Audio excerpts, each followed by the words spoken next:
अरे, तुम्ही कधी अशी जुनी पुराणी बेकरी एक्सप्लोर केली आहे का?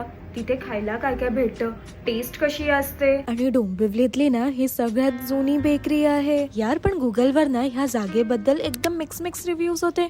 कोण नेगेटिव्ह बोलत होतं, कोण पॉझिटिव्ह. दत्तनगर आहे ना तिथेच ही बेकरी आहे, श्रीराम करून.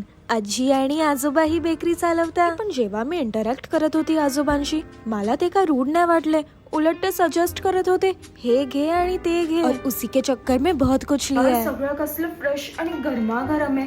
पहिल्यांदा मी खारी एवढी गरमागरम खाणार आहे. आता पटकन टेस्ट करून बघू. इसके लिए बनाना पडेगा एक कडक चाय भाई. तुम्हाला चहा कसा आवडतं, दुधाचं की पाण्याचं? पटकन टेस्ट करून बघू की सगळ्यात बेस्ट काय आहे. यार मला बिस्कुट जाम आवडता. घी nankhatai, butter nankhatai, pineapple nankhatai, chocolate vanilla, khari, dip dip dip. Biscuits ना मला असं डायरेक्ट खायला बिलकुल नाही आवडत.